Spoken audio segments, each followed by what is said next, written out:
Welcome to this week's edition of Good Books Radio. Audiobooks.com is the chief underwriter for Good Books Radio, which is produced by UTRGV Media Services for Rio Grande Valley Public Radio. And now, here's your host, Dr. John Cook. Welcome once again to another edition of Good Books Radio. I'm your host this week, Dr. John Cook, and with me is Dr. Andy Lazris, a primary care physician specializing in geriatrics and currently directs a group practice in Columbia, Maryland. He's a medical doctor of several assisted living facilities and retirement communities. He's the co-author of Interpreting Health Risks and Benefits. Visit his blog at www.curingmedicare.com. The author of the foreword is Shannon Brownlee, who's a journalist and acting director of the Health Policy Program. This is a fascinating read. The book is called Curing Medicare, a doctor's view on our healthcare system, on how our healthcare system is failing older Americans and how we can fix it. This is a big deal. Dr. Lazris, welcome to the program. Oh, it's great being here. Thanks for having me. You know, this is really an interesting read for a couple of reasons. I am being treated by a doctor of internal medicine because I'm in my 60s, and he's measuring numbers and lowering my cholesterol and lowering my blood pressure and all that. But as I read this, I see that you treat a lot of geriatrics, and you're not convinced that management of health by the numbers is such a great thing. No, I think especially as people get older, and you're certainly not older now, but as people get into their 80s and 90s, that in fact the body thrives when the numbers are a little higher sometimes. People need higher blood pressure. People, when their cholesterol numbers are too low and they're put on medicines to lower them, can actually feel a lot worse, and any kind of benefit is very questionable in that age group. But, you know, in almost any age group, if you're just looking purely at numbers and not looking at the whole person, what other problems they have, you know, what they're looking for in treatment, you're often going to go down a very bad road and cause more harm than good. Mm-hmm. You know, I think that the whole system is at risk, the way you describe it, and the approach of thorough and aggressive medical care to prolong life and the erroneous conclusions that are based on studies, because it's rare to use octogenarians in medical studies. They're kind of a protected group, right? You're exactly right. Most studies in this country are conducted by pharmaceutical companies, the vast majority. And pharmaceutical companies do not want to use a group of people, whether they're older or whether they're on a lot of medicines or whether they have a lot of medical problems, who might skew the results the way they want the results to be. So you don't see a lot of older people. When you do see older people, they tend to be, a very selected group of older people.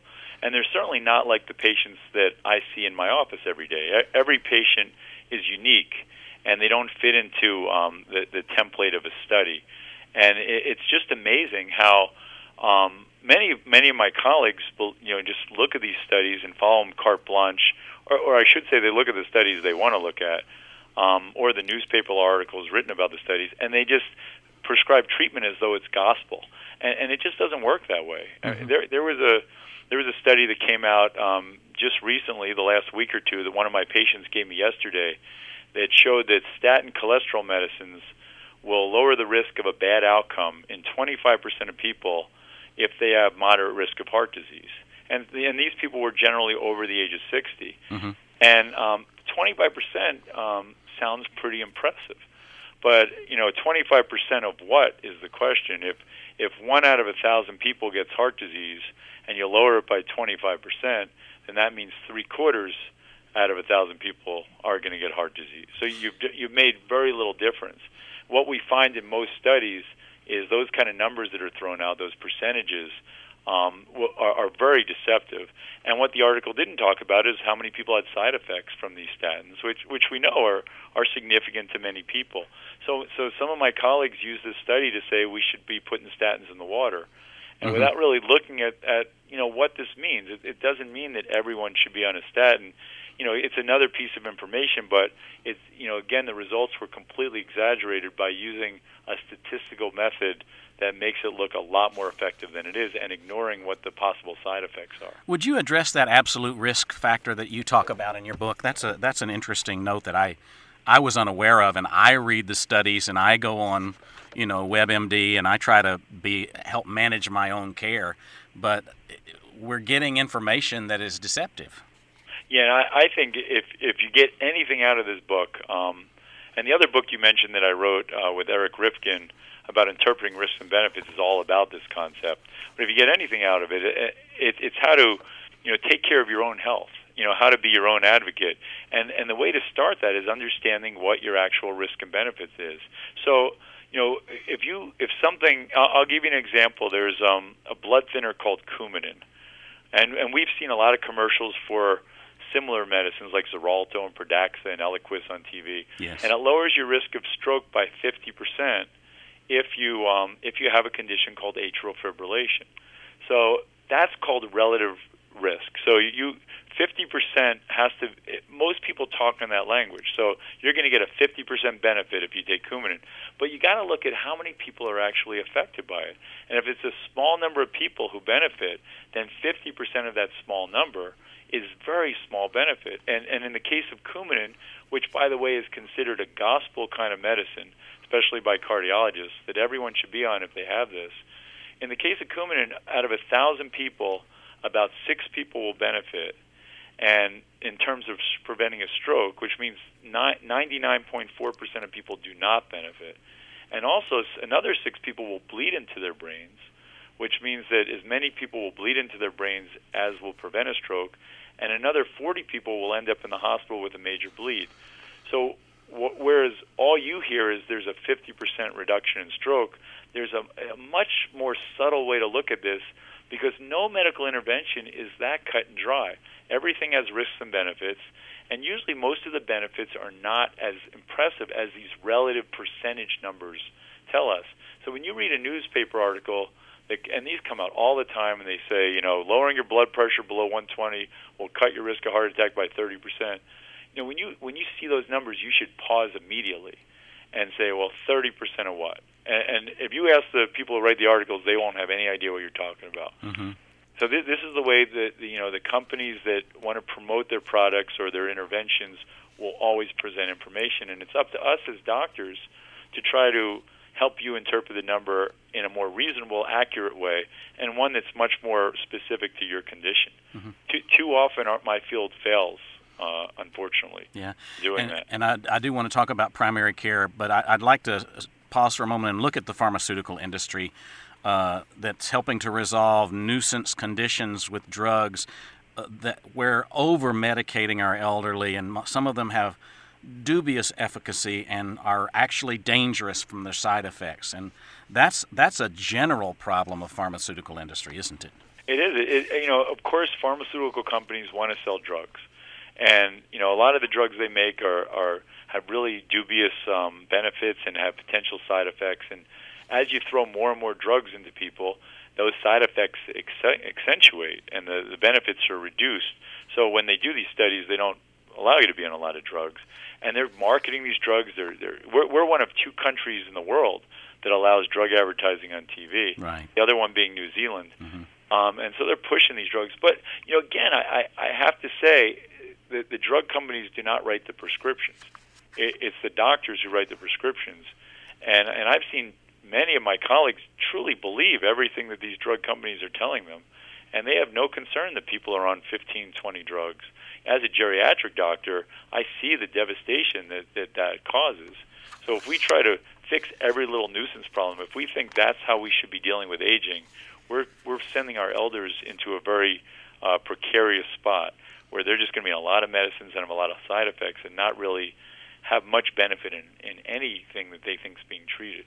Let's talk about that a little bit. The industry in the United States is not just the pharmaceutical drive, but there's also a drive towards managing the numbers, from blood pressure to cholesterol to sugars to bone density to heart rhythms, and all of those things are paid for well by Medicare if you go see a specialist and if you go to the hospital.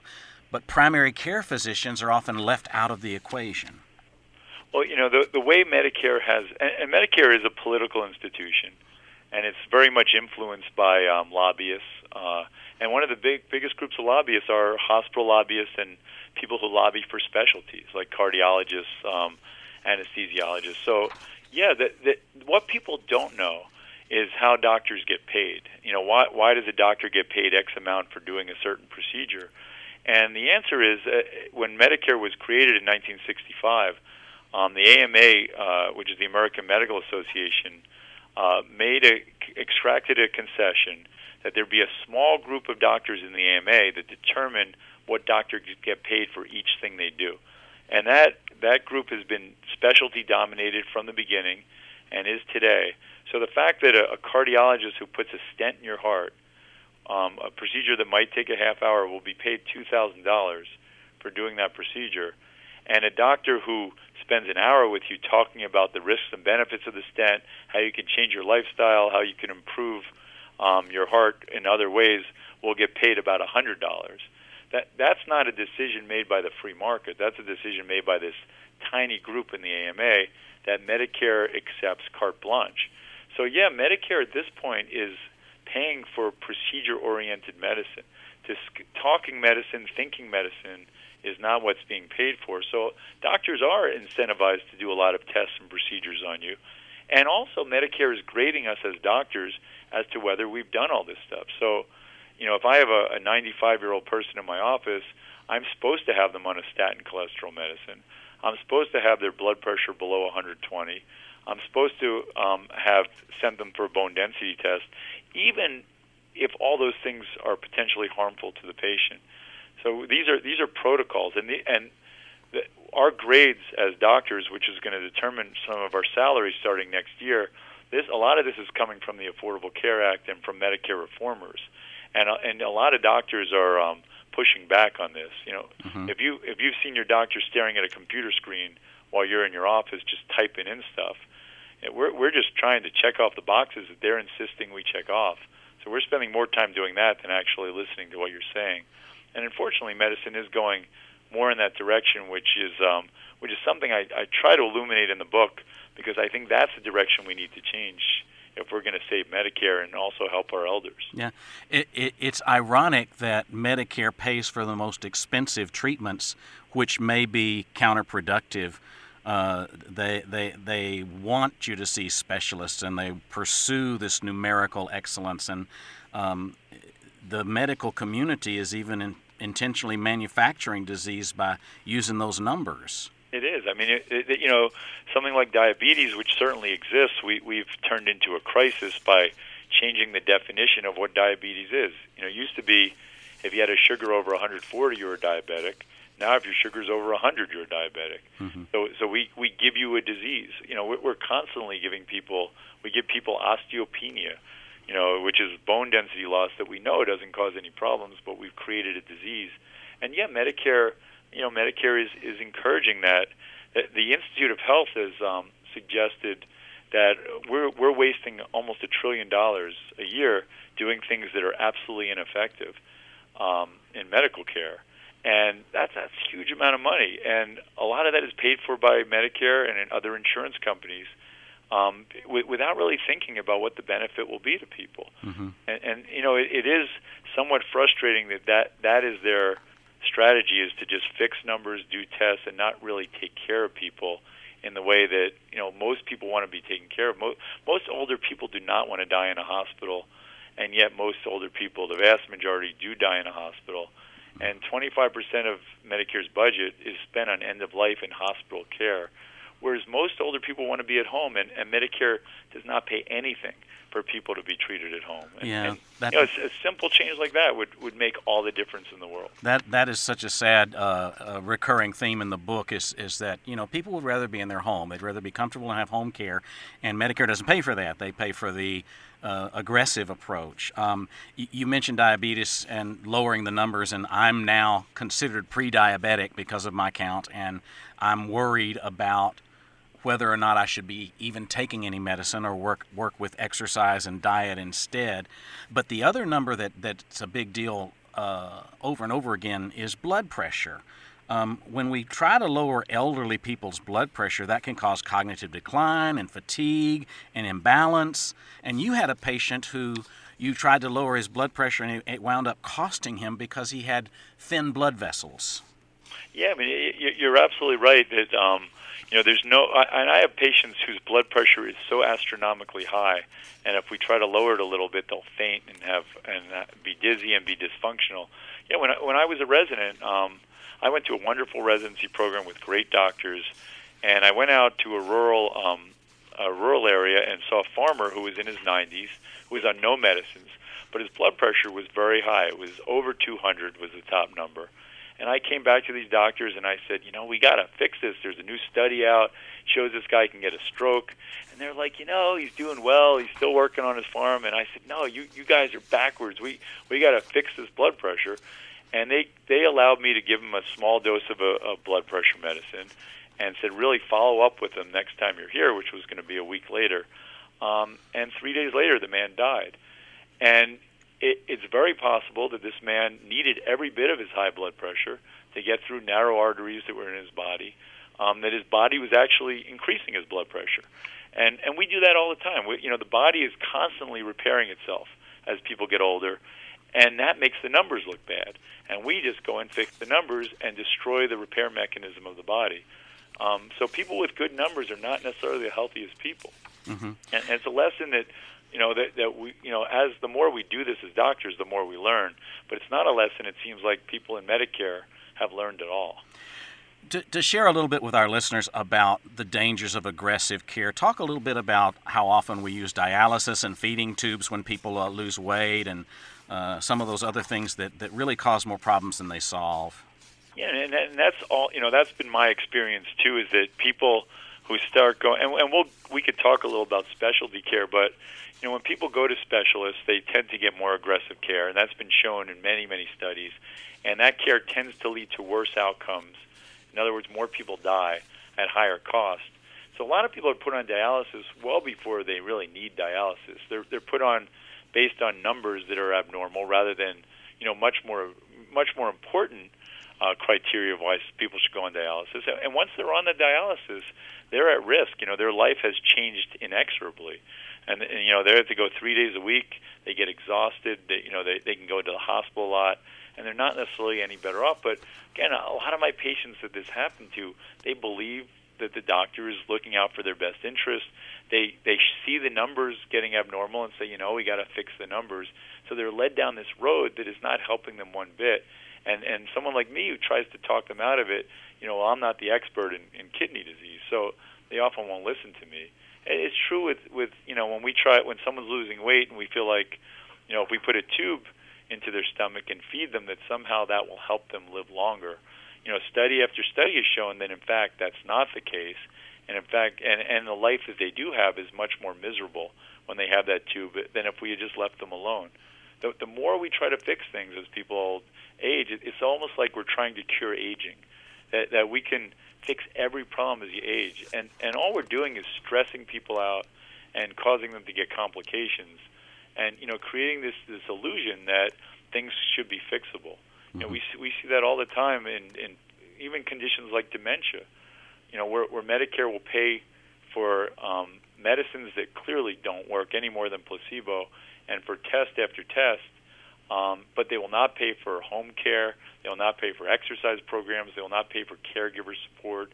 And when someone with dementia gets sick, they will not allow them to be treated at home. They insist they go to the hospital, where the care is for a dementia person is just devastating. Yeah, they restrain them when they are disoriented, tie them to the bed.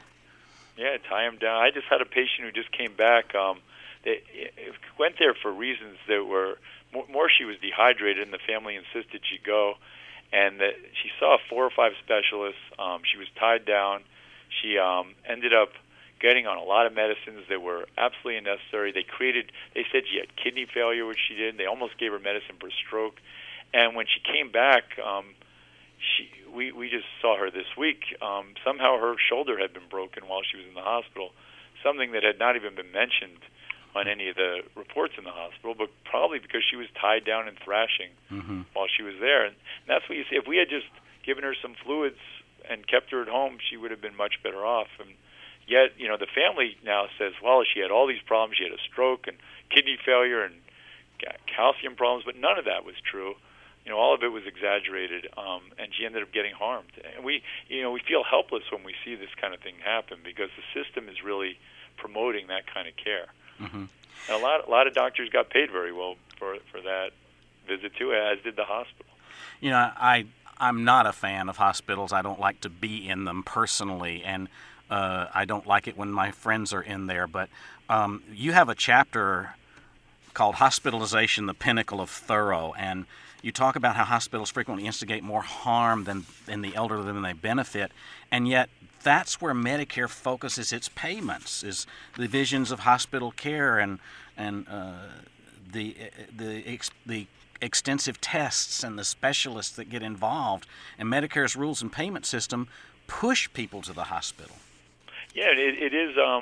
It's one of the great frustrations, and I say in my book that if you put a few primary care doctors in a room and had us fix the Medicare system, we could finish it before lunch and have a one-page sheet. And frankly, if we put anyone in a room with common sense, they could do that. And the first thing we would do is say, we have all these studies that show that for most conditions elderly people are sent to the hospital with, they actually do better if they're at home. And we know that treatment at home is far, far less expensive to the system than sending people to the hospital, and they're exposed to less harm, less medical errors, less infections, a lot less harm when they're at home. Do talk about preventable infections, because that's a scary figure.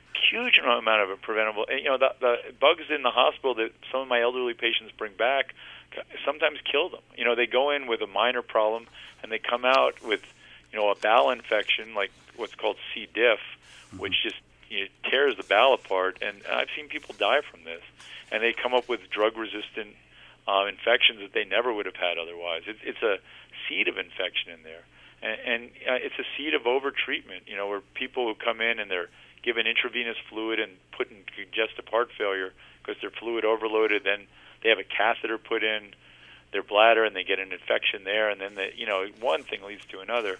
So we know none of that would happen at home, and we know that for Medicare it would be so much cheaper to treat them at home. So, it brings up the question, why wouldn't Medicare make that one change? That one reform alone would probably save Medicare financially for the next 100 years and would make people so much happier, so much more satisfied, and their health would be better. So it really speaks to the fact that there is something that's preventing Medicare from doing that, which could be the hospital lobbies. I mean, I don't know where it's coming from. But when I've talked to people in Medicare, they just say, well, it's much more complicated than you're making it. Mm-hmm. Well, it doesn't seem that complicated. It seems pretty simple to me. Well, you talk about some alternatives like the acute care for the elderly and geriatric ERs and palliative care, and those aren't Medicare's favorite funding. No, they're not. Medicare doesn't pay a lot of money for palliative care at all. Palliative care is basically treating people for symptoms. So rather than measuring all these numbers and digging into their body, if someone's short of breath, we'll do some tests to figure out why, and then we'll treat them in a reasonable way to make sure they're not short of breath anymore. And lots of studies have shown that palliative care, people live longer and actually live better than aggressive care. Medicare will only pay for palliative care if you're at the end of your life. So for hospice, they will pay for that. Mm-hmm. But for other people who would really benefit from this, they won't pay for palliative care. And, Medicare also, in terms of things like, geriatric emergency rooms and geriatric units in the hospital, Medicare will pay for those, but it's more expensive for the hospital to do that than just to do standard care. So Medicare is not paying any more for that, and Medicare is not going to be, looking at the fact that people who are in those units actually save the system a lot of money because they're much less likely to be readmitted. Medicare just pays for that moment, that hospitalization.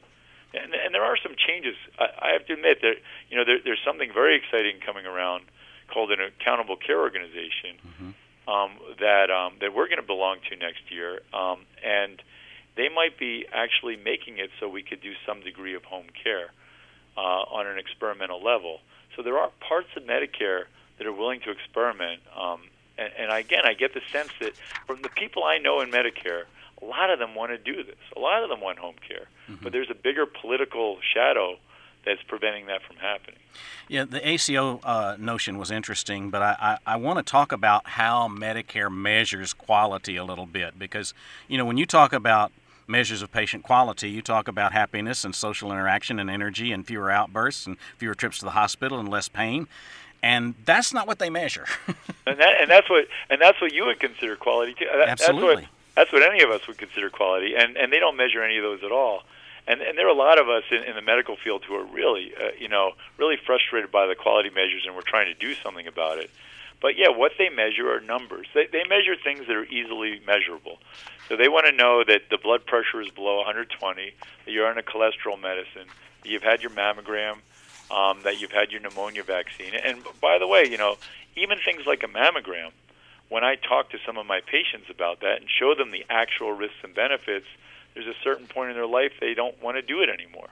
And there are good reasons for it when they don't. So it's not an all or nothing thing. But to these Medicare measurements, either you pass or you fail in every one of these things. So there's no measurement that talks about quality of life, and there's virtually no measurement that looks at realistic outcomes. So whether people are actually getting better. It's just a matter of making sure the sugar's below a certain number and the cholesterol's below a certain number, and we've done this test or that test. And if you have a certain heart condition, you have to be on a certain medicine. Even if that medicine were to cause you to faint, that's irrelevant to these numbers. So they're very generic numbers. And what happens is we as doctors, because we're going to be paid based on our adherence to these and how well we score on the report card. A lot of doctors are just giving people these medicines, and they don't care whether they take them or not.